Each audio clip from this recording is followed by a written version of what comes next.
안녕하세요. 오늘 고급 캡스톤 디자인 중에서 지하안전 영향성 검토 6주차 1차 시 수업을 시작하도록 하겠습니다. 이번 시간에는 특별히 연약 집안에 적용 가능한 집안 계량 앵커에 대해서 공부를 할 텐데요. 연약 집안이라고 하면 N치가 10 이하인 점토라든지 실트 집안을 말합니다. 일반적으로 이러한 연약 집안에서는 앵커 설치가 불가능했지만 집안을 개량함으로써 앵커를 설치하여 작업 공간을 확보할 수 있는 그러한 공법으로서 이 특허는 제가 특허를 내서 많은 사람들이 지금 현재 이용하고 있는 공법 중에 하나입니다. 앵커의 극한 인발 저항력 산정에는 이 타우 Z의 크기도 중요하지만 이 타우가 적을 때는 또 이 표면적을 더 이렇게 증가시키게 되면은 면적이 늘어나게 되니까 전체 인발 저항력을 더 증가시키는 그러한 효과를 발휘할 수가 있습니다. 그래서 이러한 장점을 살리기 위해서 연약 집안에서도 사용 가능한 그러한 앙카를 개발하게 되었습니다.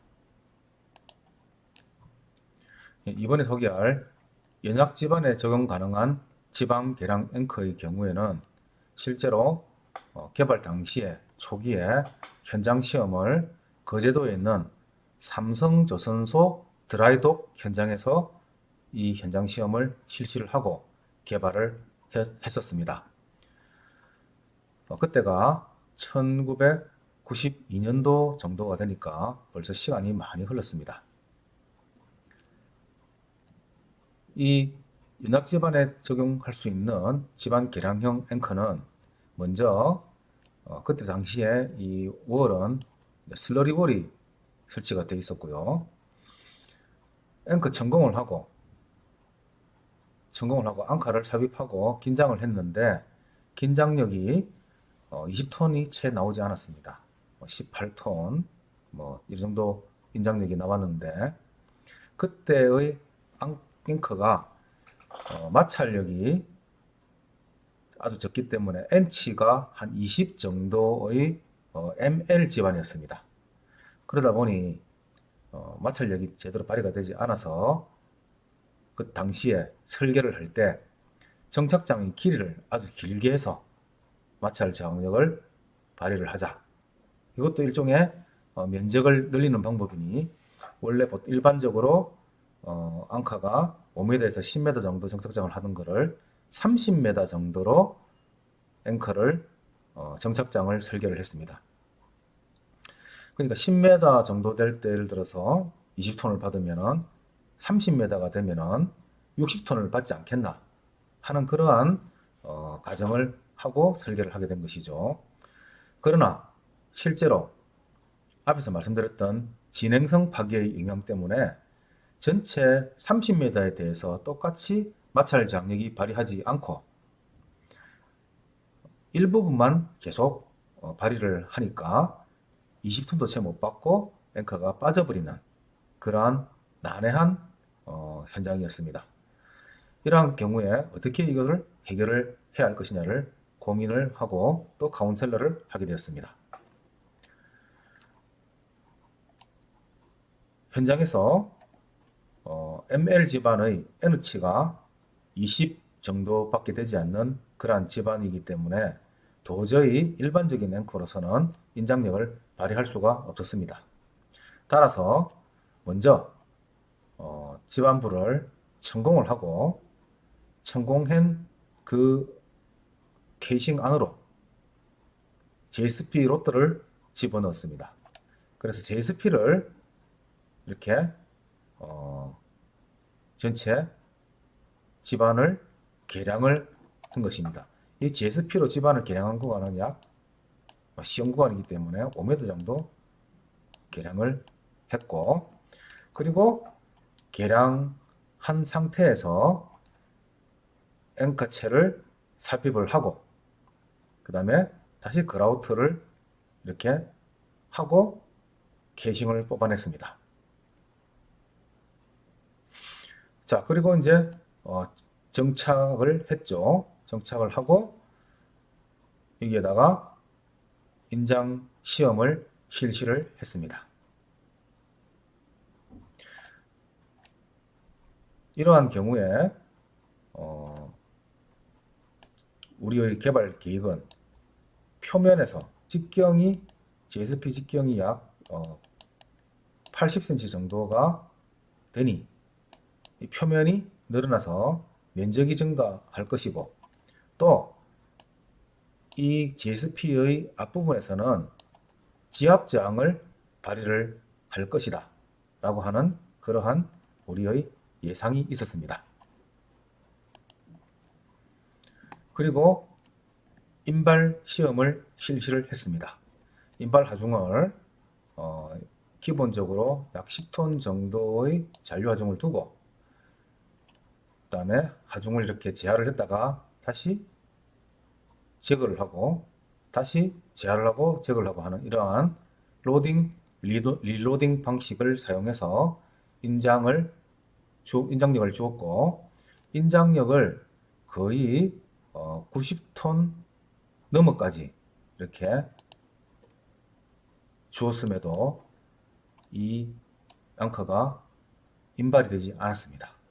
그리고 이 앙카의 잔류 변이도 거의 많이 생기지 않는 그러한 여기 보면은 거의 여기가 20mm고 10mm니까 5mm 정도의 이렇게 잔류 변형이 생기지 않는 이러한 시험 결과를 구할 수 있었습니다. 그래서 20톤도 채 못 봤던 그러한 집안에서 GSP로 집안 계량을 한 결과 90톤 이상의 이러한 하중을 받았죠. 그래서 아주 성공적으로 시험이 끝이 났고 그 삼성조선소 드라이도크는 드라이도크 증설 현장은 성공적으로 시공이 끝난 기억이 있습니다. 당시에 앵커체 내부에다가 스트레인 게이지를 위치별로 쭉 장착을 하고 인발 시험을 진행을 해서 스트레인 게이지의 변형률을 측정을 했고 그 변형률을 이용해서 각 구간별로 마찰 인장 하중을 구하고 이 인장 하중을 이용해서 마찰 저항력을 측정하는 이러한 방식을 이용해서 각각의 마찰 저항력을 측정을 하였습니다. 하중 단계에 따른 마찰 저항을 보시면 처음에 이게 로드셀 수치로 이제 팬 거기 때문에 끝자리가 이렇게 수점까지 나옵니다.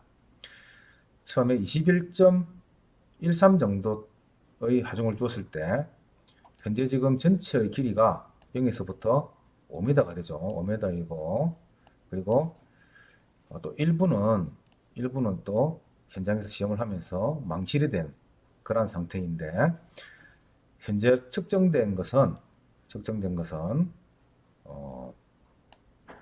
이 정도의 범위만 변형률이 측정이 됐습니다. 따라서 각각의 변형률치의 를 가지고 이 사이에서의 마찰 저항을 측정을 한 거죠.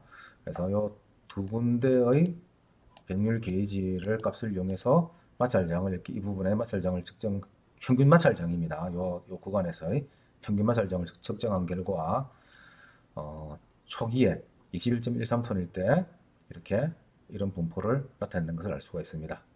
자, 그러다가 하중이 좀 더 증가해서 37.62톤이 됐습니다. 그러면서 이만큼 올라갔죠. 이렇게 이것도 이렇게 올라갔습니다.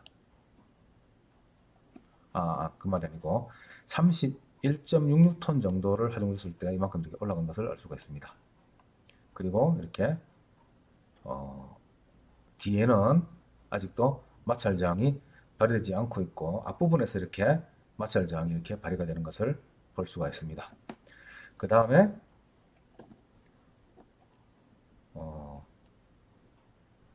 더 하중을 증가를 시켜서 42.98톤을 줬을 때는 이렇게 삼각형이죠. 이렇게 앞에 앞부분이 이렇게 최대한으로 이렇게 증가된 것을 알 수가 있고, 또 52.57톤까지 갔을 때는 여기 피크 C의 마찰 저항이 우리가 측정이 된 것을 알 수가 있습니다. 자, 그리고 다시 하중을 더 증가시켜서 64.42톤으로 가니까 피크 C에 있던 것이 이렇게 툭 떨어져 가지고 마찰 저항이 이렇게 떨어졌죠. 그래서 거의 1.8 정도 되는 마찰 저항이 이렇게 1.1 정도로 떨어진 것을 알 수가 있습니다. 그리고 뒷부분에서 마찰 저항이 이렇게 증가하는 것을 알 수가 있습니다. 그리고 추가로 다시 75.66톤을 주니까 더 이렇게 떨어졌죠. 이렇게 더 이렇게 떨어져 가지고 지금 보면은 0.35 정도의 잔류치가 발휘가 되고, 이 부분에서 이렇게 발휘가 되면서 D가 이렇게 또 상승하죠. 뒷부분이. 그러다가 마지막으로 97.62톤, 97.6입니다. 톤을 주니까 앞부분은 전부 이렇게 떨어지고 뒷부분에서 이렇게 저항을 하는 이러한 진행성의 영향이 5m 정도의 짧은 앵커이고, 그리고 또 직경이 80cm 정도 되는 그러한 아주 강성이 큰 앵커임에도 불구하고 이렇게 진행성의 영향이 명확하게 나타나는 것을 알 수가 있었습니다. 따라서 이러한, 그리고 또 이제 또 이 앞부분에서 받는 지압저항이 있죠. 이 지압장치를 또 측정을 해본 결과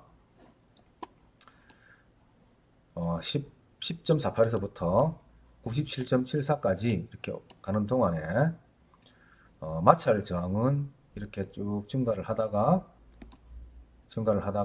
어느 순간에 피크가 오면은 이렇게 도로 떨어졌던 것을 알 수가 있죠.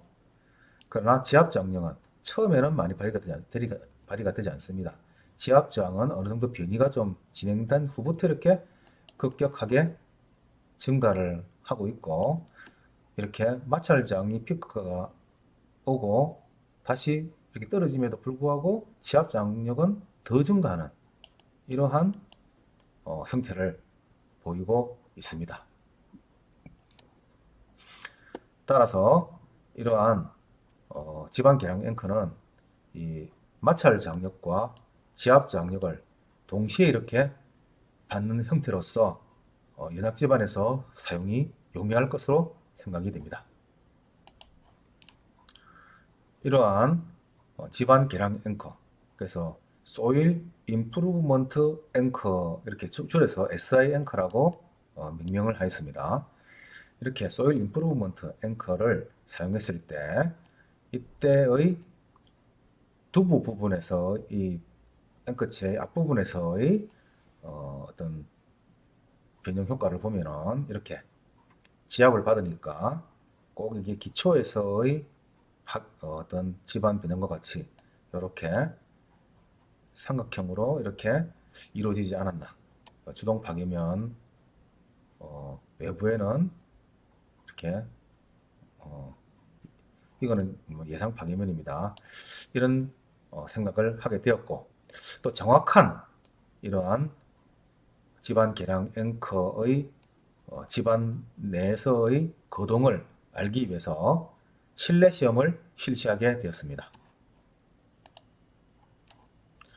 자, 이 모습은 집안 계량 앵커의 집안 거동을 측정하기 위한 그러한 실내 모형 실험의 장치입니다. 실내에서 큰 토조를 만들었습니다. 길이가 3m고 높이가 1.150m의 이러한 높이를 가진 그러한 이제 토조에다가 실제로 앵커를, 모형 앵커를 여기다가 이렇게 내부에다가 이렇게 설치를 하고, 모형 앵커를 설치하고, 모형 앵커는 총 3개를 설치했습니다. 중앙에 있는 앵커체는 전체의 거동과 어떤 변이와 로드셀 측정치를 측정하기 위한 그러한 앵커이고, 아크릴 측벽에도 이렇게 반구 모양의 또 앵커를 설치를 해서 동시에 이렇게 인장하면서 이 아크릴 측벽에서 이 앙카가 인장이 될 때 집안의 거동을 관찰할 수 있도록 투명한 아크릴 벽을 이용해서 관찰할 수 있도록 이렇게 했습니다. 그리고 여기서 사진을 이렇게 찍어가지고 집안의 변형을 관찰을 했죠. 그리고 이 앵커체 가이드를 만들어서 이 내부에는 흙이 절대 들어가지 못하도록 이렇게 했고, 또 이렇게 흙이 들어가지 못하도록 해서 마찰이 발생하지 않도록 한 경우에는 이 마찰 저항만 측정이 될 것이고요. 또 이 가이드를 제거를 한 상태에서 집안을 형성해서 인장을 하게 되면은 이 부분에서의 또 지압 저항을 측정할 수 있겠죠. 그럼 두 개를 비교하면은 지압 저항의 크기도 알 수가 있을 것입니다. 강봉으로 인장재를 만들었고요. 여기서 로드셀로서 인장력을 측정을 하고 변이계로서 변이를 측정할 수 있도록 하였습니다.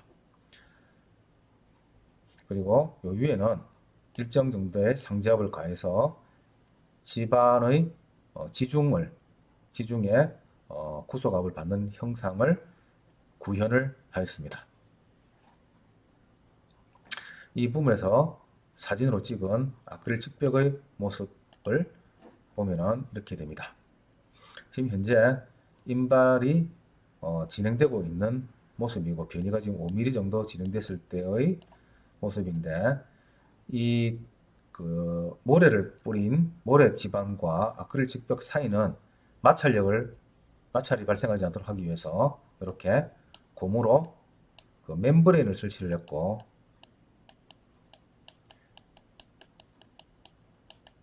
멤브레인을 라텍스입니다.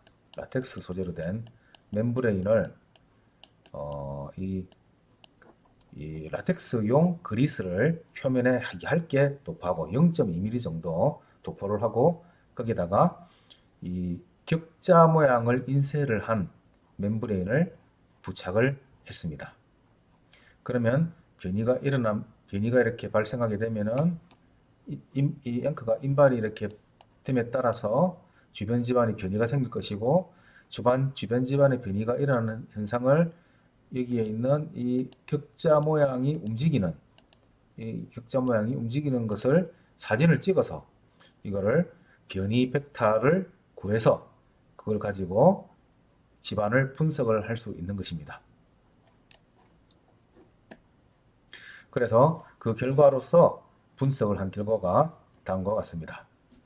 자, 주변 집안의 거동인데 앵커체 변이가 5mm 정도 생겼을 때 이렇게 디스플레이스먼트 변이가 생겼고, 이 화살표는 변이의 방향입니다.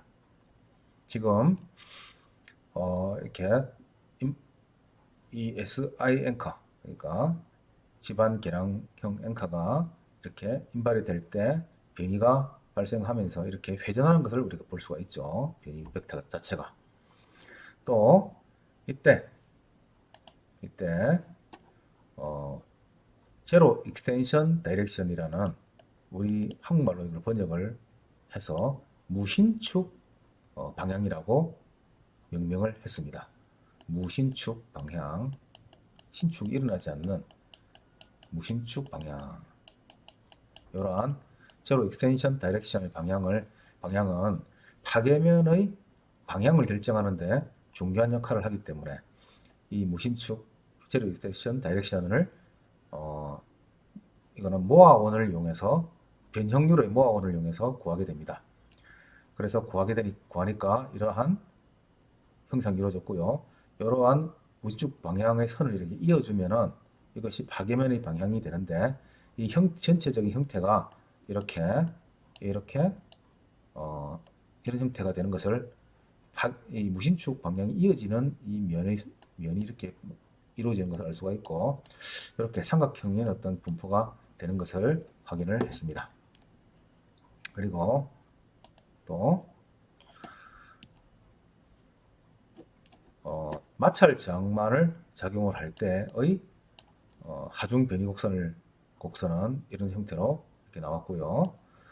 그 다음에 지압 저항과 마찰 저항이 동시에 작용할 때의 하중 변이 곡선은 이 마찰 저항만 작용할 때는 마찰 저항이 발휘가 되고 나면 이렇게 잔류형태로 떨어지지만 지압 저항이 발휘가 될 때는 이렇게 계속적으로 증가하는 이러한 현상을 발견할 수 있었습니다. 따라서 이 지압 저항이 얼마나 큰 효과를 나타내는지를 실내 시험을 통하여 관찰할 수가 있었죠. 그러나 이러한 아주 짧고 5m에 짧고 직경이 80cm가 되는 이런 높은 강성의 앵카임에도 불구하고 현장 시험에서 진행성 파괴가 발휘되는 것을 알 수가 있었고 실제 극한 인발 저항력은 앵커의 위치에 따라서 이렇게 전체 앵커에 대해서 똑같이 이렇게 타우를 F를 발휘하는 것이 아니라 이렇게 앞부분에서 먼저 발휘를 하다가 점차 뒤로 이렇게 피크점이 진행이 되는 그리고 그 중에서도 가장 면적이 넓은 이 마찰 응력의 분포가 면적이 가장 넓은 일피금친 이 형태가 최대의 극한 인발 저항력이 된다는 것을 알 수가 있었습니다. 따라서 우리가 앞에서 예상했던 이런 소일 임프루브먼트 앵커체가 이렇게 지압이 발휘가 될 때 이러한 삼각형의 어떤 이 지압을 받는 면과 일치된 이런 삼각형의 탄성체를 제외한 나머지 부분에서는 변이가 발생이 되며 이렇게 기초와 비슷한 이러한 파괴면을 그린다는 것을 발견할 수 있었고요. 그리고 또 그 집안이 지금 이 시험한 실내 시험을 한 집안은 단단한 조밀한 그러한 모래 집안이었습니다. 그러나 이 집안이 조밀하지 않고 느슨한 모래 집안일 경우에는 또 어떠한 형태로 파괴면이 발생할지는 알 수가 없죠. 그래서 시험을 통해서 이 부분도 규명이 되어야 한다고 판단이 됩니다. 그러나 이러한 조밀한 모래에서의 이러한 삼각형 어떤 방사 전단 영역이 발휘되는 이러한 형태로 이루어지는 않을 것이라는 그러한 어떤 예상을 하고 있습니다. 따라서 이러한 집안 개량형 앵커를 사용하게 되면은 직경이 증가해서 표면 마찰력의 증대 효과를 기대할 수가 있었죠. 그리고 이 앵커의 전면부에 지압 저항력을 기대할 수 있어서 또한 인발력 증대 효과가 있었습니다. 연약한 집안에서 그 경사 또는 버팀대, 스트러트를 적용할 수 없는 흑막 이벽에서 확실한 인발력을 기대할 수 있다는 그러한 장점이 있습니다. 그리고 아까와 같이 거의 100톤 가까운 그러한 인장 하중을 받음으로써 앵커체 자체는 오히려 숫자는 줄일 수가 있어서 경제적인 효과도 기대가 된다고 하겠습니다. 거기에다가 그 내부에다가 또 압축형 앵커를 이용하면은 또 압축형 앵커의 장점을 그대로 활용이 가능하기 때문에 이러한 형태로 연약 집안에서의 굴착에서 사용하면은 매우 효과적일 것으로 기대가 됩니다. 그래서 이러한 연구를 통해서 우리가 기존에 연약 집안에서 사용할 수 없었던 그러한 앵커를 개발할 수가 있었고 또 이러한 개발로 통해서 더 많은 경제적인 효과와 또 시공의 어떤 확실성 등을 기대를 할 수가 있었습니다. 여기까지 해서 오늘 집안 계량 앵커에 대한 설명을 마치며 오늘 수업을 끝내고자 합니다. 수고 많았습니다.